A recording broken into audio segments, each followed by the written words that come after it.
Happy Sunday, apprentices. And isn't it ironic? It's like that stop out on your profit run.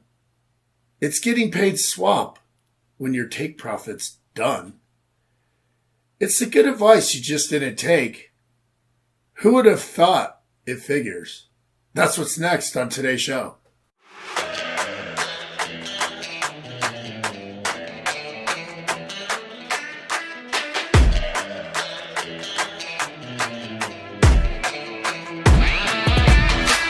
Trading Forex or any other financial instrument carries substantial risk. The topics discussed on this show are the views of the host and the producers only. You should consult with your financial planner before investing in Forex or any other financial instrument. Don't be a dumbass.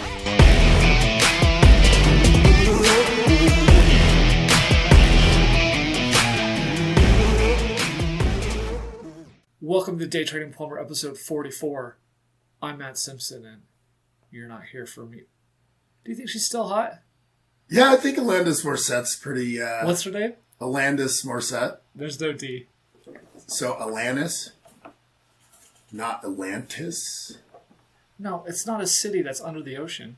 Atlantis. Or in the ocean. Alanis. Alanis. Either way, she's still a pretty good looking broad. If you could still say broad. Dude, watching you open a beer is like... I have to hold it up to the mic so they can hear. Watching my 5-year-old try to put a round peg in his square toy. Yeah, so pretty interesting intro. I want to talk tonight. We're going to delve into TradingView and all of the do's and don'ts of TradingView, unless you've been under a rock or just new to trading.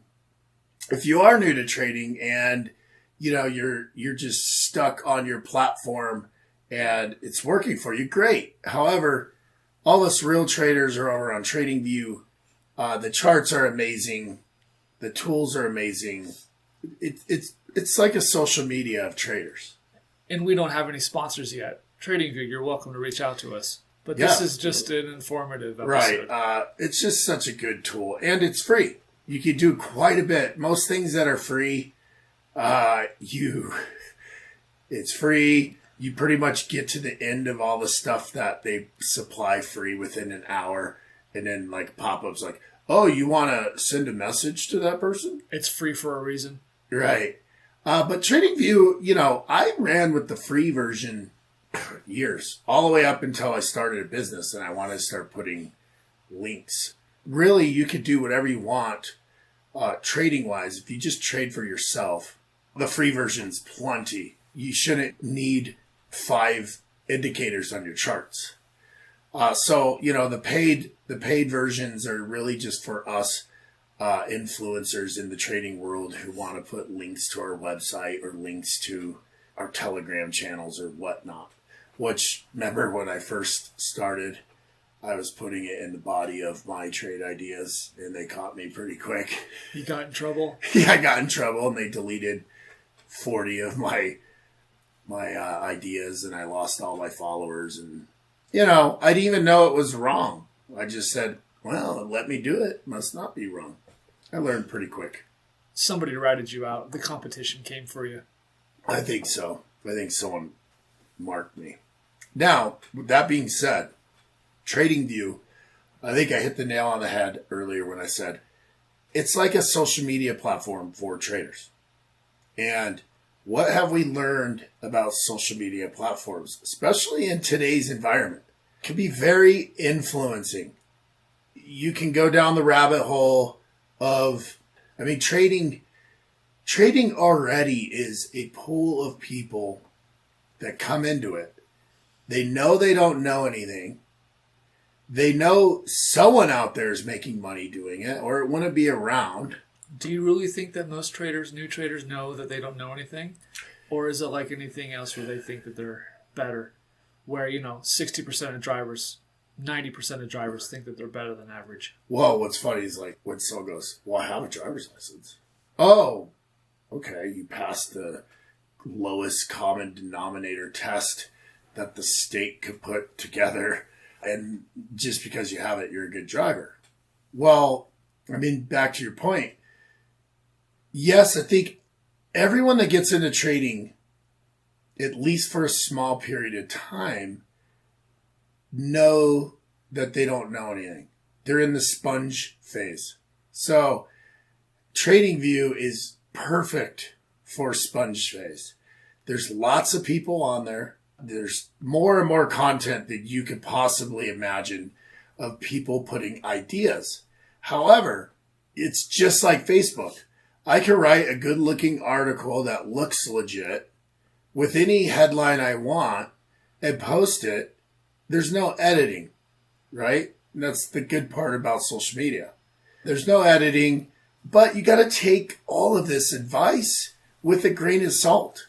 You know, there's some pretty radical people on TradingView making huge claims, right? Like, Bitcoin's going to 30,000 tomorrow.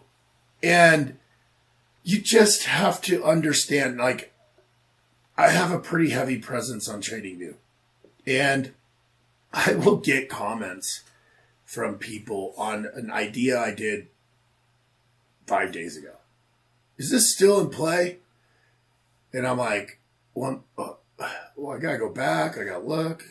No, dude, the play's over. Like, we hit our profit target or we stopped out, right? Timing is big. You definitely have to do your homework. Let's say someone's putting a trading idea out there on a 4-hour chart and their direction of, you know, they're predicting a bullish direction, meaning up. Well, and you're on the 15-minute chart. Well, it may be bearish all day today before it goes bullish. And I've had people reach out to me and they're like, dude, I lost my ass by, you know, going long. And I'm like, yeah, because you put a full lot on $1,000 account and you entered on 70 on RSI on a 15-minute chart, right? So yeah, it went some pips against us, but look where it's at 3 days later, dude. It's right where I said it's going to go.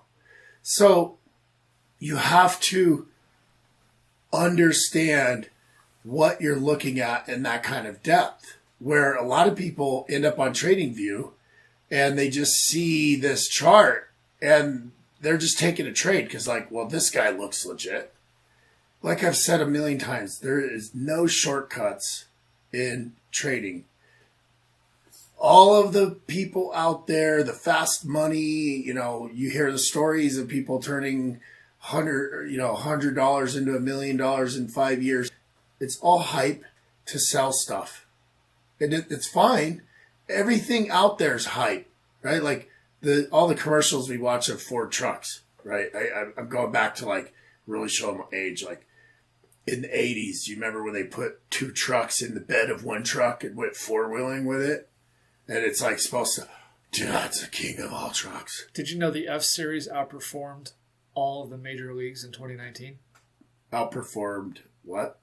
All of the major pro leagues in 2019 in America. Did you know that? Pro leagues? Yeah. Why are you comparing trucks to baseball, dude? And football and hockey. They outperform in terms of revenue. Well, revenue. Yeah. I mean, the F-Series is just dominant. However, I'm not a Ford guy. So, you know, I've never bought a Ford in my life. Nothing against Fords. Just, I'm more of a Chevy Dodge guy. The King Ranch has a cool logo. I think if I bought a diesel, I'd go Ford. The advice being given out on TradingView is a powerful tool. And when, you know, new traders get in there, they just assume this person knows what he's talking about. And I'm not going to tell you there's not people on TradingView who have some pretty in-depth analysis. And however, you know, I'm pretty amazed by the amount of time some of these people spend. And, you know, it's probably not any more than what they're doing in their own trading.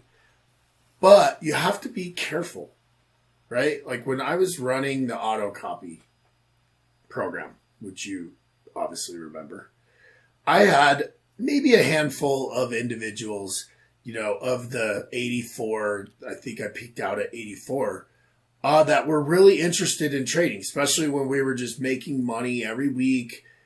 Stress was pretty low, mostly because they didn't know what drawdown was or, where the boundaries are. It's kind of like the first time you go swimming. It's kind of cool to go underwater until you figure out you can't breathe.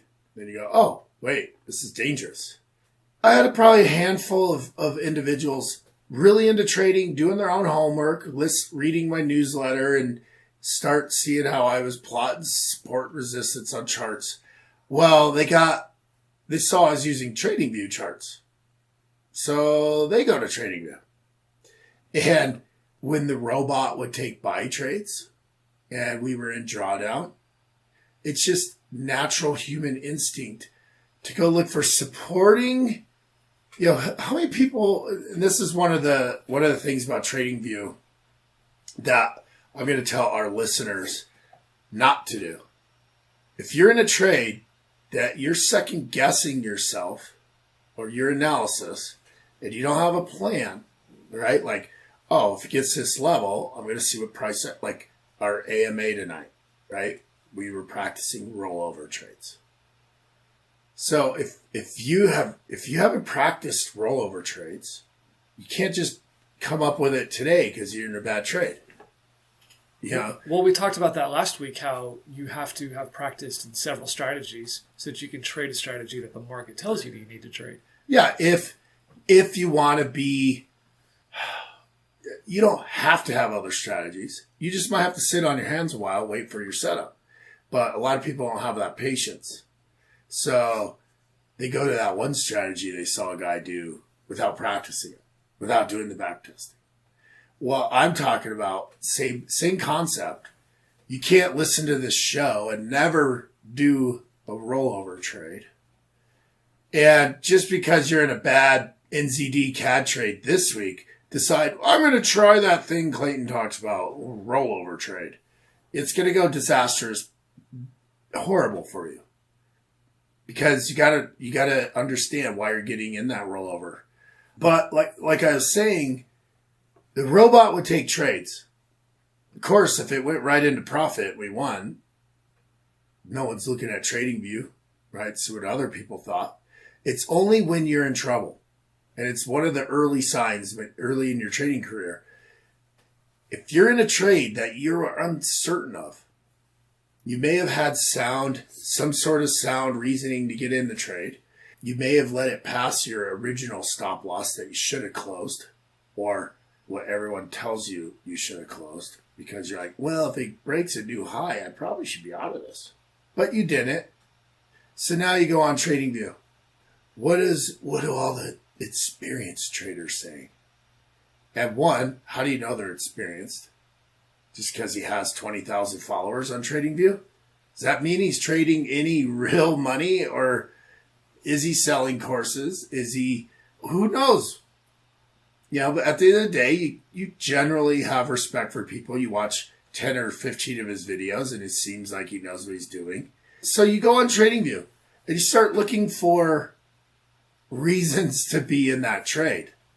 And I'm going to tell you, we've all done it. Early in my discretionary trading, I generally wouldn't look at what other people were saying before I got in the trade.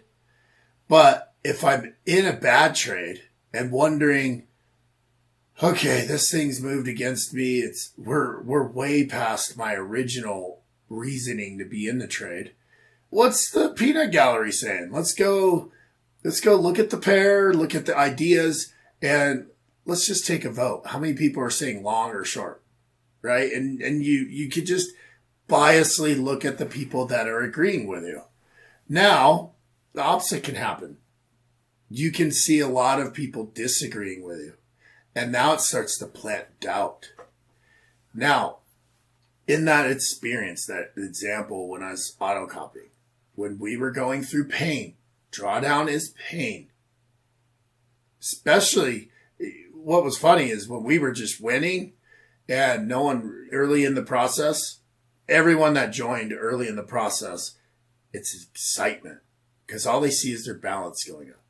I don't know how many times I had to remind people, Equity is what you could walk away with right now.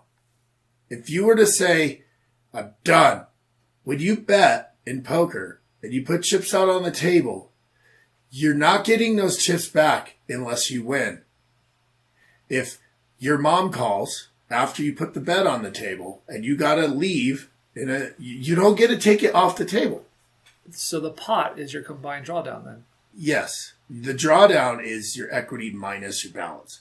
And don't get me wrong, your equity can actually be greater than your balance.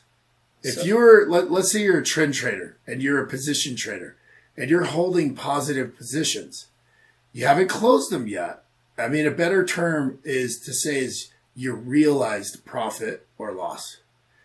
Now, how I trade and how my robot trades, generally you're going to open your app and see drawdown, a big red negative number at the top, because we don't hold positive positions very long. We're looking for base hits. But when those base hits don't work out and they move against us, we're looking for opportunities to get a base hit, a little bit higher position to buy out that first one. Back to your poker analogy there. When you bet, that's your drawdown each round. And if you raise, re-raise, is that a rollover? You're adding to your drawdown? So, perfect way to think about it. So, you put your bet out. Now, imagine you're not playing any other player, but the price action or the chart upped the game. It just moved further against you. So you have a decision. Fold, take your loss, or let's raise the bet because he upped the game. How good is my hand versus his? Right. So, poker's more psychological game because, the times I'm better at poker, you're playing against the other players. And you just need to know the probabilities of your card draws. But if you got a bunch of novice players, you might be able to back them out. Because let's say I'm Chris the Moneymaker and I have a reputation of winning all the time. And I just raised your bet. Now it's a psychological game. Is that the institutions versus the little guys? Well, the institutions, they're just trying to get the best price for the business they have to make. And they have very intelligent, highly paid people to do that. And what they will do is they'll push a little bit, they'll add to their positions to push price to a certain level. Okay, we've all heard stopping out, right? Or stop hunting. It's no secret. They know where we have our positions. You could buy it. We have access to it. I mean, just go on MyFX book. Anyone registered a live account there, they know where their positions are. And you can see it. Well, institutions know this too. So it wouldn't put past me that they'll drive price up to the next support or resistance level just to stop out a bunch of people, make some money, and then do their business. Too rich for my blood, huh? Well, I mean, it's just common sense, right? It's not like they're trying to steal your money. They're just trying to get the best price. There's a dude who works for Deutsche Bank or a team who gets bonuses, who gets raises, and their boss goes, "Good job, Charlie," by executing good trades. So it's nothing against us retail traders. It's just the same thing you're trying to do. You're trying to buy at a good place and sell at a good place. On TradingView, you're going to get thousands of different views of the same trade. And, back to what we were talking about at the beginning of this, if you're new to trading and you're looking at some guy who's the top author, and he just may be a very clever, salesman. And he's looking at a weekly chart and he's like, "Yep, looks like we're going upside." And you just go, buy it. And you put too big of a position, it moves 150 pips, which on a weekly chart is a pin bar candle, right? You're one candle off your entry. There you go. You're out. You're done. You just lost 50% or more. So you really have to jump down. You have to understand in detail what these people are putting on these ideas.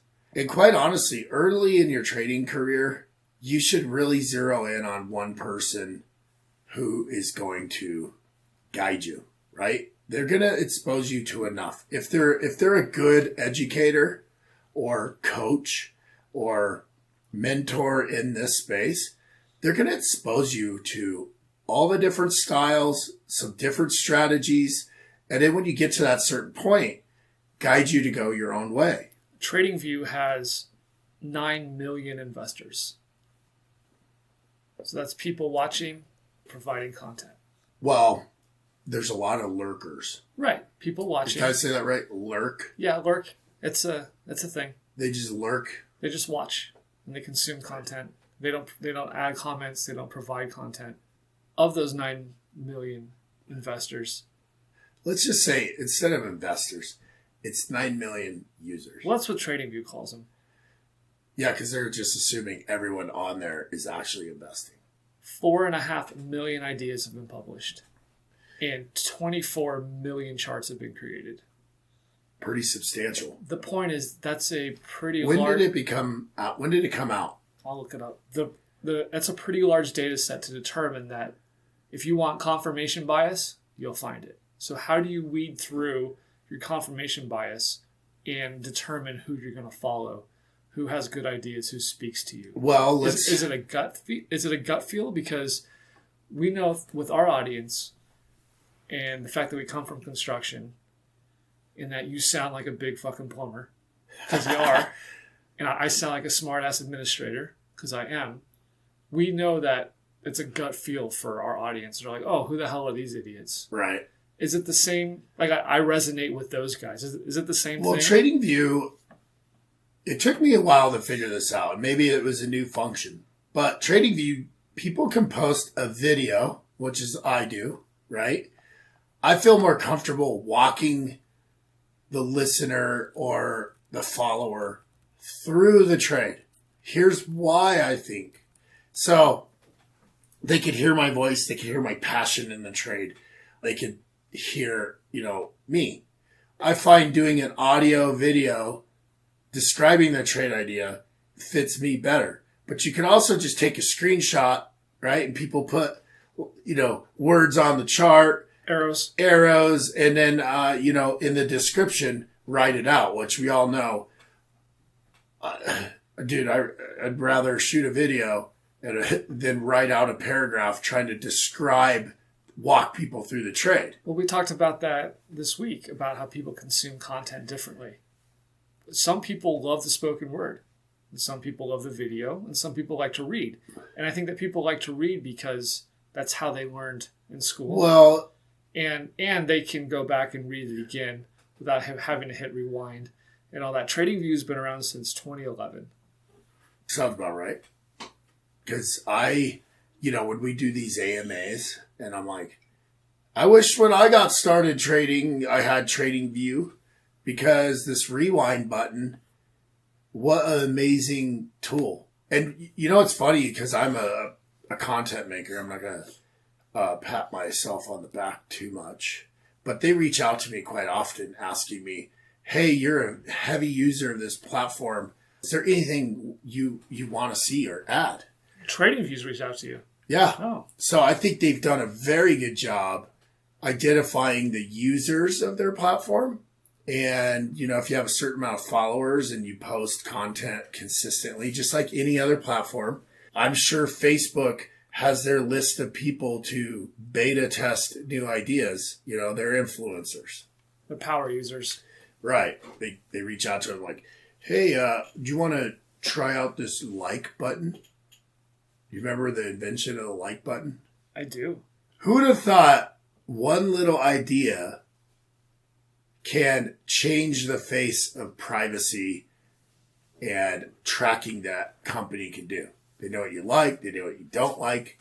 And TradingView is doing the same stuff. The other way you can post content, like you're saying, you just post a photo and you write it out. And I get some people that find my videos and they're frustrated because here's a function you could do on TradingView. If I take a screenshot of I share my chart, my analysis, I write the description. Well, when I post it, let's say it's been a day or two, you could hit the below play button on the side of it and see if their idea played out. Does that make sense? It does. So I get a lot of people that come to my videos and they're like, hey man, I love your videos, but could you post the picture of your idea as well so we could see how it turned out, right? Because they're just being lazy. Instead of going to the chart 4 days later, plotting where I put it in the video, and then seeing if it worked out, we've gotten lazy and we just want to hit the play button. But you asked, like, how do you weed out people? Who do you follow? It's just like anything else, right? What table do you sit at lunchtime? Who are you comfortable with? And guys, I will tell you, there's a lot of people on TradingView that have great ideas. And you just gotta have to do your homework. Quit being lazy. Follow the guy for a while. Before you listen to that person, test out his ideas. Did they pan out? Now, if they're videos like mine, you're going to have to do a little bit more work than hit the play button. You're going to have to do a little bit. I just love when I have followers that want me to do that homework for them. How'd this work out?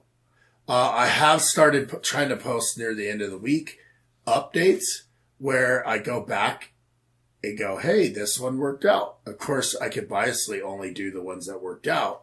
So again, my point is, don't always believe what you're seeing on there, right? Like I just told you, I could do an update of, let's say I generally try to do 3 or 4 every morning and evening if the markets tell me.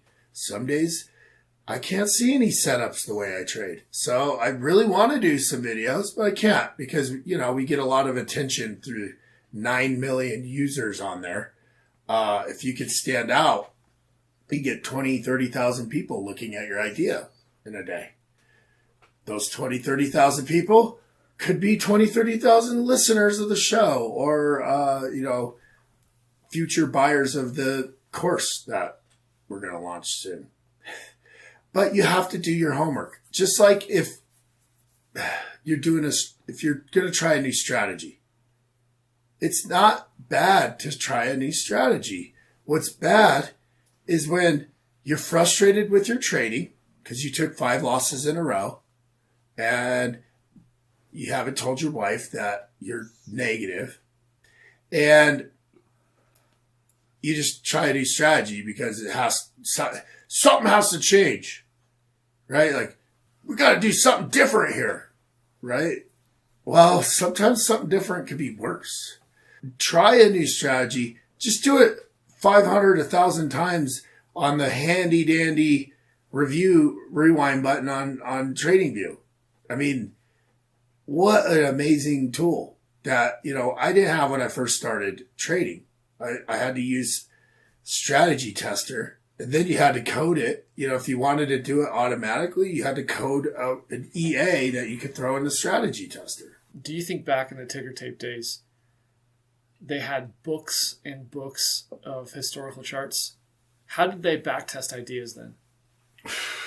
Well, from some of the books I read of those days, it was like blueprint tables, rolled up charts, and that's when, technical analysis was born. They started seeing patterns and, the Fibonacci retracement tool, the Elliott wave, right? Elliott wave comes from back, the Elliott pitchfork. But you're talking like the smallest time frame were like weekly charts. So they had years of weekly charts. And it's crazy the shift into these platforms, electronic trading. I think I saw something during the COVID. There was the last trading floor in Europe somewhere. And because of COVID, they finally said, fuck it, we're going to electronic trading. And it was like the last one. It's like the Chicago Mercantile was the last. It held on. It's holding on. We want the floor traders. And I think it was the last one here in the States that still had the guys, hey, blah, blah, blah, blah. When you think of the stock, auctioneers, right? When you think of the stock trading, like at least, I grew up in the 80s and 90s. So when someone said a stock trader, I instantly went to a dude in like a green vest yelling and screaming across the floor, trying to, let's go, go, go, go. With a poorly formed Windsor knot.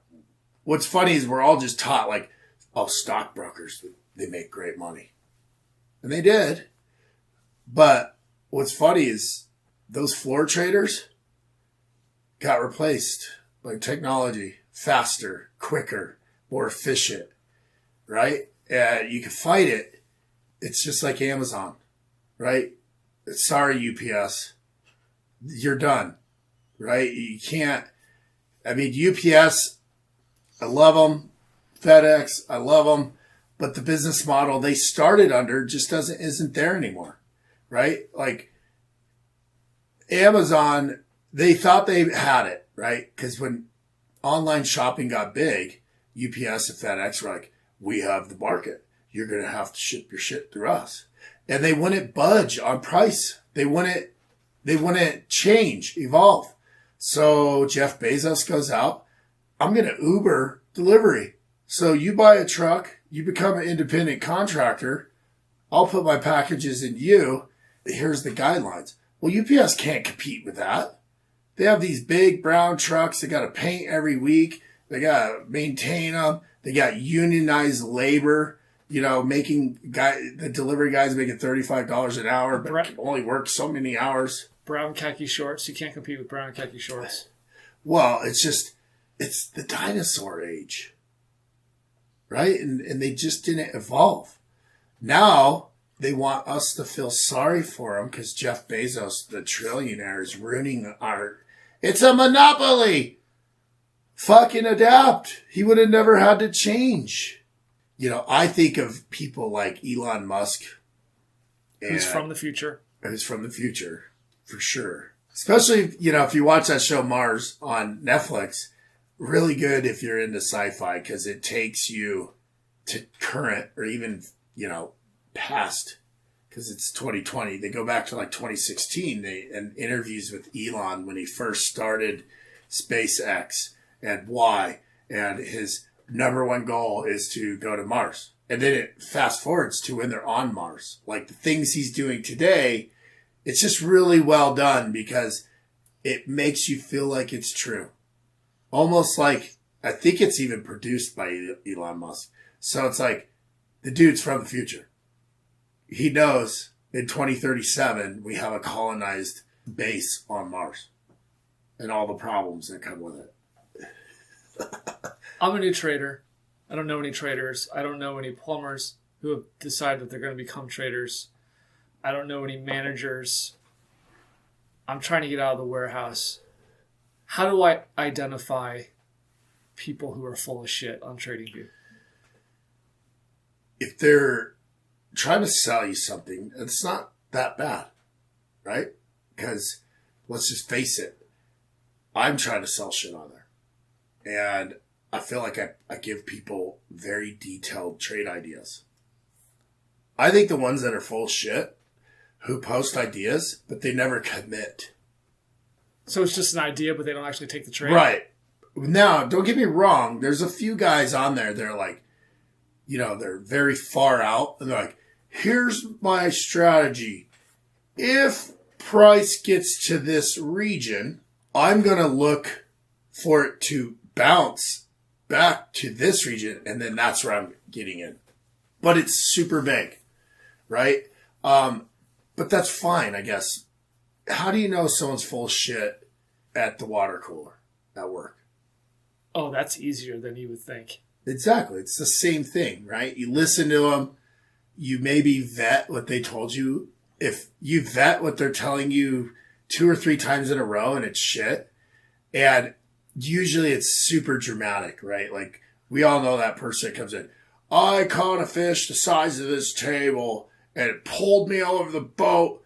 My phone got wet. That's why I didn't answer your call, dude. You know that guy's full of shit. If he's repeating or regurgitating what he heard on SportsCenter, instant identifier. Right. Or like word for word. Or paraphrasing because he thinks he's clever. Because, I've or whatever that. you heard on local sports talk radio on the morning drive.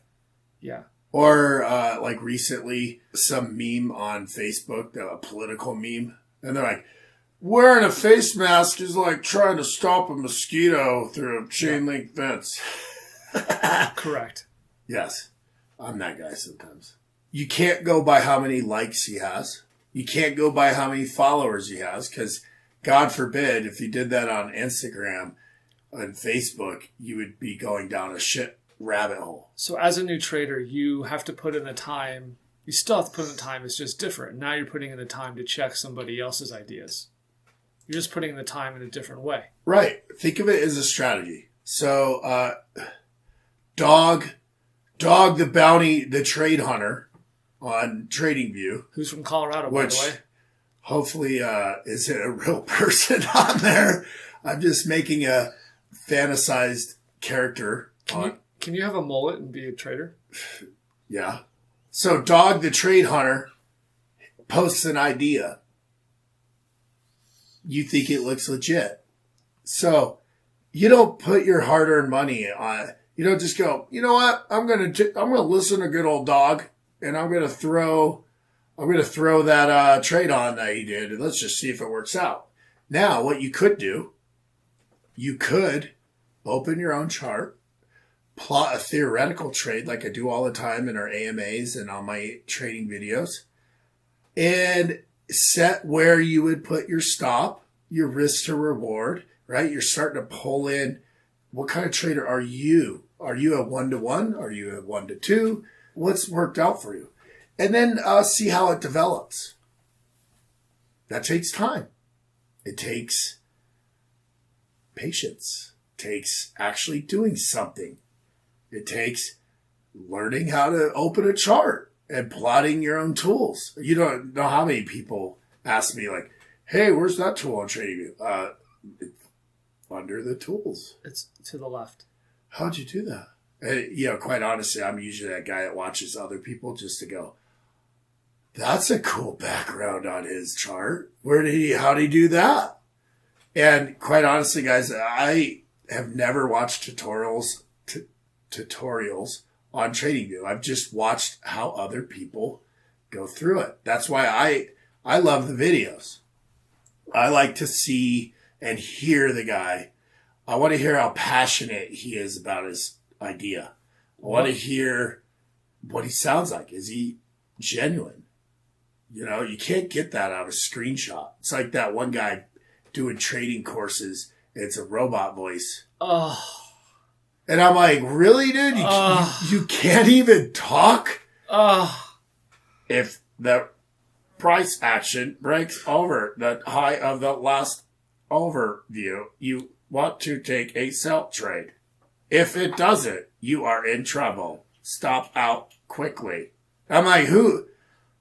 Someone paid $600 for this?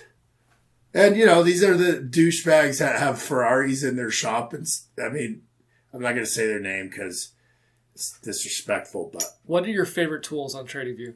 Fibonacci, right? Fibonacci retracement. And I do not have the extension levels on it. You're a fan of trend lines?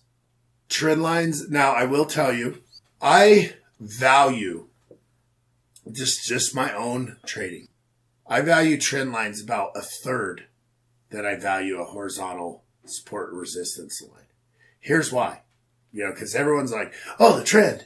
Buy the dip. Right? I just don't find the trend line price reacts to it as violently or as probable as Fibonacci retracement levels or horizontal support and resistance. If there's a battle in my analysis, like, well, it's probably going to bounce off this trend line, or let's say I'm in a profitable trade. I will respect that trend line. A third is how I'm going to respect the support and resistance.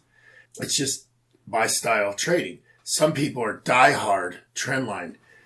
You dare draw a trend line the wrong way on TradingView and post it. Oh my God.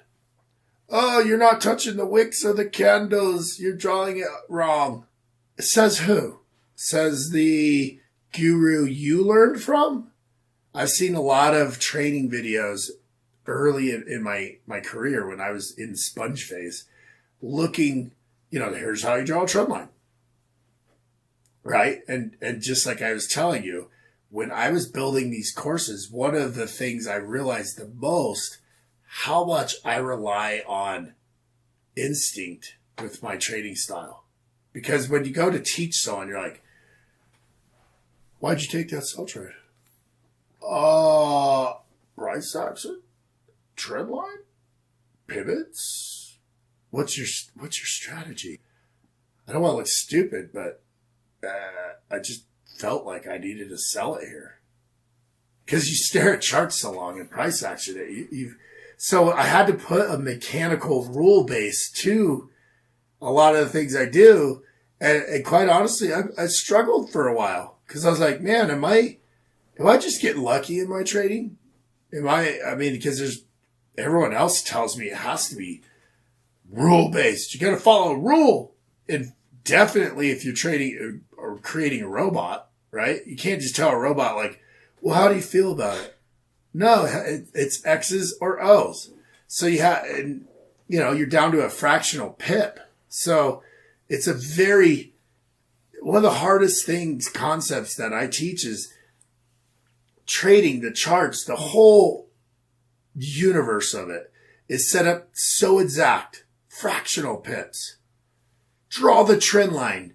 Perfect on the 2 points of, it's got to hit the 2 points. It's the shadow of the candle, not the body of the candle.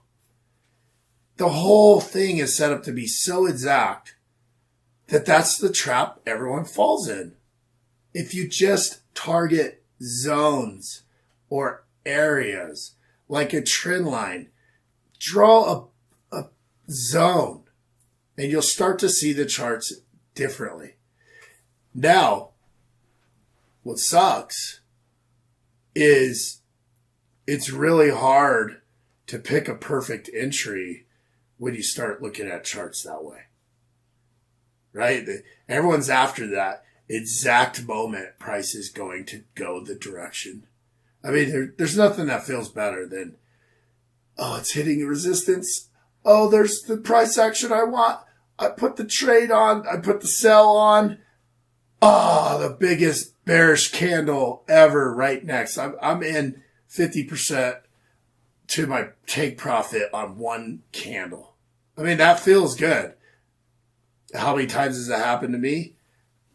Not very often. And could you do that consistently over and over to where you could feel so confident you could put 30% of your risk capital on that position and have such a tight stop loss that you're within 5 or 6 pips every time? It's just not feasible. That's what people are selling out there. And that's what they're telling you is feasible. Just like back to our Ford truck, carrying a Chevy and a Dodge in the bed of it as it's climbing a mountain and some hot chick in the seat, with the dog. Like, there's no stress. Everything's perfect. Don't worry about those 2 trucks in the bed. They're not going to flip out and crash. Who do you follow on TradingView? I've followed a few people in the past. And to be honest with you, I only follow one right now.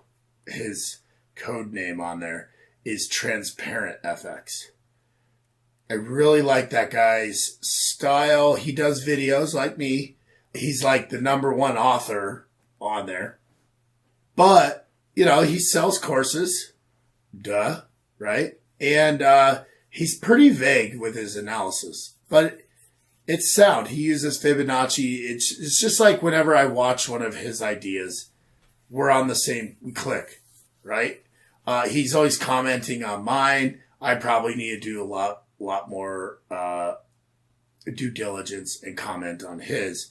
When he first started commenting on mine, he'd be like, interesting idea. Here's my idea. So it felt like he's trying to steal my followers, right? At least that was.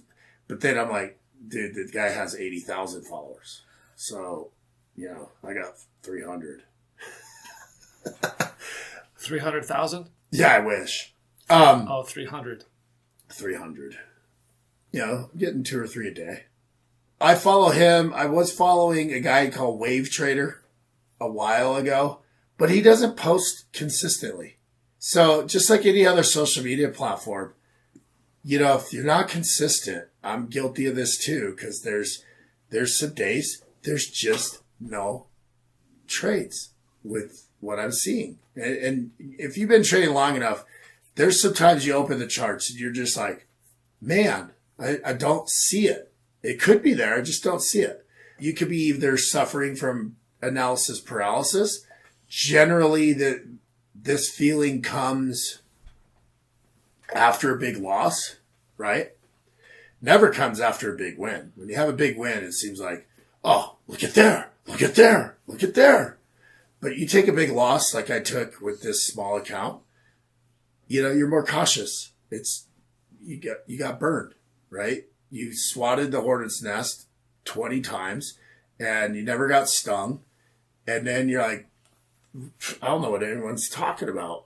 These hornets are nice. And then the time 50 of them sting you the one day, you're like, never doing that again. Well, that's just like the Journeyman Trading Channel. You're not just putting in signals. If you don't see it, it's not there. No signal. Yeah, and like I was saying in our AMA tonight, trading, if you're doing it right, it's not sexy. People just get all caught up with, hey man, if I joined your signal service, how many signals are you going to promise me a day? And I just feel stupid because it's like, well, I can't promise you any a day because I don't run the markets. I have 3 or 4 strategies I use, 2 that I heavily rely on. And if there's no setups, there's no setups. Now, those 2 generally will have a lot of setups, but I can't take them all because I execute rollover trades. So if I'm wrong, I have to wait out. And then that's not fun for people in a channel. That's why I do the trading. No one else running a signal service teaches the people in it how to trade. I'm essentially teaching my customers how to not need me. Bubba's Burritos.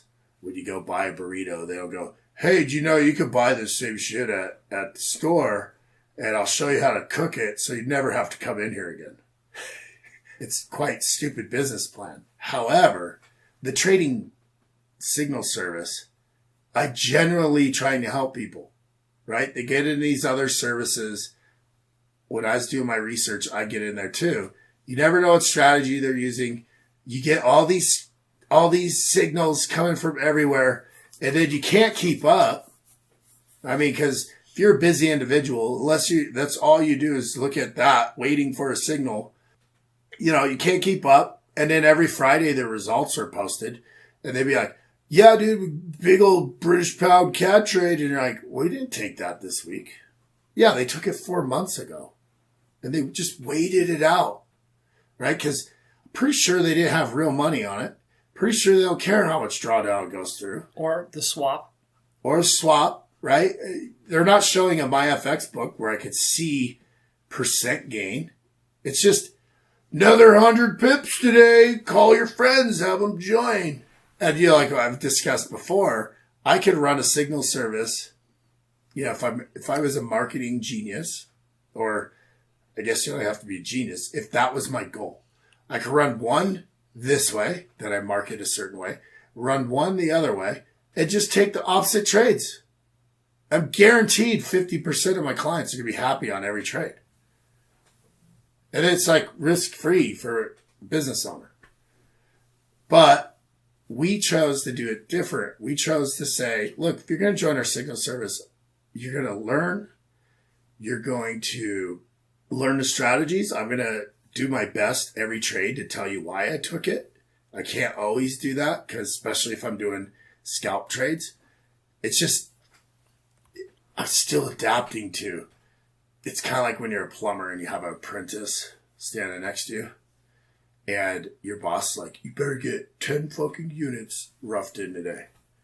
And you're like, all right, dude, today's the day you're just going to watch because you're slowing me down. So ask questions after 3:30. Hold the flashlight. Right. If I need something, be there. If not, don't ask me why I turned the Y that way. Don't ask me why I put all my bands with the nuts the right way. Don't just, I gotta get some production done. And there's days with trading where I'm just like, I don't want to have to, make the chart look all good and screenshot it and go, oh, we're doing this. I just want to get some pips. I just want to get some production done. So I'll hammer out some trades. And yeah, I know they're hard to follow when it's buy, sell, close, stop loss. I get it. But, at the end of the day, I'm trading my own real money and I am trying to grow it. And if I wanted to make a signal service really easy, I could. I just want to trade real money and I would just send out the signals. Did you see that Nasdaq hit 10,000 today? I did on my TradingView chart. Thursday, June 25th. Did you know TradingView's everything, not just Forex? Bitcoin, gold. Is rice on there? I'm sure it is. Anything that's traded. I didn't know that. Indexes, poop. Manure? Yeah, poop and peanuts. Yeah, so NASDAQ hit 10,000 today. What'd you say right after? You're like, well, it's no surprise because... Oh. It doesn't surprise anybody who's been paying attention, really, because NASDAQ is heavily tech stocks, isn't it? Yeah, and tech stocks have boomed. We know about Zoom. We know about Netflix since the plague hit in the end of March. Well, and it's a good long-term buy. If there was something that will survive COVID, no matter what, it's going to be tech. Depending on what company you go with, but tech will survive. Amazon's not going nowhere. Tech company's foundation is based on constant improvement. Right. Whereas if you're making, let's say, anchor bolts, you're not necessarily focused on improving your process. You're focused on making anchor bolts. Well, let's go back to our Amazon, UPS, FedEx analogy or example. Okay? If Amazon was running a trucking company, it was part of the revenue, it'd be less appealing, right? Because that's the drag on the company. What makes Amazon so appealing is they're shedding the risk onto subcontractors, what's the word I'm looking for? Efficientizing. It's not a word. Maximizing efficiency? There you go. Maximizing efficiency from the process, right? Faster deliveries, cheaper deliveries. Now it's done, through their hubs. That's why it's appealing. If they did it the same old dinosaur way, we're like, well, we're going to have to compete with UPS. We're going to do our own trucking. And looks like we got to hire Teamsters. Let's go talk to the head of the union. Pay these high wages, these benefits. It's going to eat into a lot of our revenue. We're not going to be able to be at the price point that we wanted. I mean, Amazon just became the liaison. Like, hey, we're going to pull all these people that spend money. You want access to our buyers? You're going to give a better price, and you're going to give us a cut. And then UPS, you thinking you're going to capitalize on all these deliveries that I'm doing for you? Either it's set my terms, or I will find a way around you. And UPS and FedEx are like, good luck, over there smoking their cigars. No one can touch us. Tech companies are stocked full of people who are naturally looking forward. They're not stuck in their ways. And that's something that, frankly, construction has a struggle with. Well, construction has struggled for lots of years. Don't get me wrong, there's a lot of innovation, right? Technology of tools. Like, I went on a job site the other day. Don't ask me how. The amount of cordless tools, useful cordless tools, I should say, because in my apprentice days and install days, cordless tools were shit. The batteries are 12 volt. They were massive. Yeah, I mean, I had a DeWalt 12 volt drill, right? Personal drill. To, put strapping on and stuff. They sucked. I mean, it was great then because I didn't have to go plug in one thing, but a bandsaw, a threader. Now I'm seeing like pipe threaders that are cordless. And like, it's almost like it's been around so long that people on the job site are like, yeah, dude, you used to have to roll out a cord for a bandsaw? Yeah. Which is funny because I make it a point to buy corded tools because magically the batteries are always disappearing. Oh, somebody walked away. Yeah, I'm sure somebody did. Anyway. But yeah, I think tech, that's why you're seeing that boom in tech, is a little bit of safe haven, right? If you got to have your money in equities, tech's not a bad thing. Where's oil at right now? $39.19. So $39.19. You could have bought it at what, $0 a barrel? Just 2 months ago? But then you would have been stuck with oil in Oklahoma. Yeah. If your call option's over, so you're taking it. That 10,000 is the composite index, right? Yeah, it's kind of like the dollar index. From Investopedia, which we love. I love Investopedia. Huge fans. The Nasdaq Composite Index is the market capitalization weighted index of over 2,500 common equities listed on the Nasdaq Stock Exchange. The types of securities in the index include American depository receipts, common stocks, real estate investment trusts, and tracking stocks, as well as limited partnership interests. The index includes all Nasdaq-listed stocks that are not derivatives, preferred shares, funds, exchange-traded funds, or debenture securities. The index is calculated constantly throughout the trading day with the final value reported at 4:16 p.m. daily once prices have fully settled after the 4 p.m. Eastern Standard Time market close. So what? That's important because people don't necessarily, they just know that 10,000 is a high number, but they don't understand that it's what that really means. Yeah. It's kind of like S&P, 3,000 is a high number. Of the S&P 500. What's that 500 mean? That's the 500 top earning companies that they're tracking. And you can fall into the 500. You can get into the 500. You can certainly fall out of it. Yeah.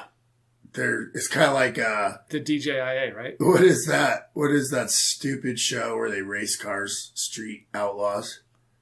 Oh man, I slid down to the number 9 spot. Right. If I lose the big chief, I'm gonna slide off the list. I'm calling out. I gotta get 7. On the list. Calling you out. Right. Yeah, the S&P 500's that. Right. And I know a lot of people that's all they trade. The S&P index, that chart. And you can find that on TradingView. And, I had an interesting conversation with my tech guy. He was doing super well at Forex. And then, just got beat up. And I, had some technical questions. I called him and he's like, yeah, dude, I'm doing pretty good trading equities. And he's in Canada. So he's like, in Canada, he has some, ETF funds that pay 15% dividends. So he's like, here's what I've been doing. I have 5 to 8 of these ETFs. And he's like, they're like clockwork. When they hit a certain high, they'll sell off. And he's like, when they hit this certain low, I will buy it.